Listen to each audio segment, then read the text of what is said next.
নমস্কার বন্ধুরা, তোমরা সবাই কেমন আছো? আশা করি ভালো আছো।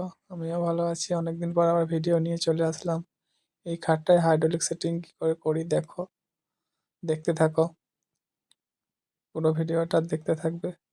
আর কেমন হয়েছে প্লিজ কমেন্ট করে জানিও। আর এই কাঠটা হচ্ছে মেহগনি কাঠ।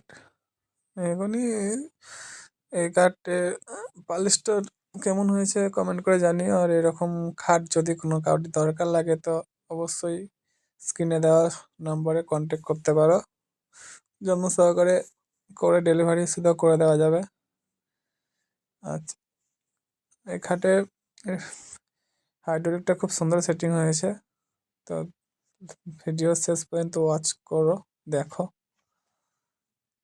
এই খাটটা হয়েছে আমাদের গ্রামে হয়েছে। তো পালিশটা পিউ পালিশ করা আছে। এমনিতে এমনি গালা পালিশও করা যাবে, কিন্তু এখন পিউ পালিশটাই চলছে বেশি, মেশিনের পালিশটাই। তো এই পালিশটাই দেওয়া আছে। তো দেখতে থাকো কেমন হচ্ছে। এই হয়তো প্রথম ভিডিও আসছে, খানিক আধেক ভুল ত্রুটি থাকতেই পারে, তো দেখো।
এবার দেখো ভেতরে কেমন ঢোকে, কষ্ট করে চ্যানেলের ডয়ারের চ্যানেলটাকে স্ক্রু দিয়ে টাইট করতে হচ্ছে। এটা ভেতরে অন্যভাবে করা যাবে, কিন্তু আমরা এভাবে করলাম।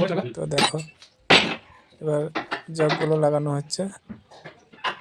ফাইনালি আর বেশিক্ষণ নেই, হয়ে গেছে সেটিং। এবার জাস্ট অ্যাডজাস্টটা করতে হবে। ভালোভাবে না করলে, ঠিকঠাক সেটিং না করলে খাট মানে হাইড্রোলিকটা ঠিকঠাকভাবে উঠবে না। সেই জন্য ঠিকঠাকভাবে করাটাই বেটার।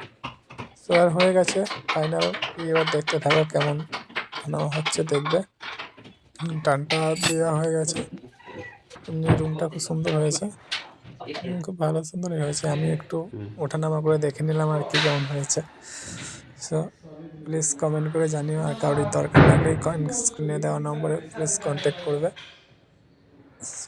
এরকম খাট যাবতীয় জিনিস অন্য কাঠের নিলেও মধ্যে হয়ে যাবে। এই কাঠের এটা হচ্ছে কাঠটা হয়েছে আপনার কী কাঠ যেন বললো, মুরগার কাঠ। তো ভিডিওটা দেখার জন্য সবাইকে ধন্যবাদ। আবার অন্য কোনো ভিডিও দেখা হবে।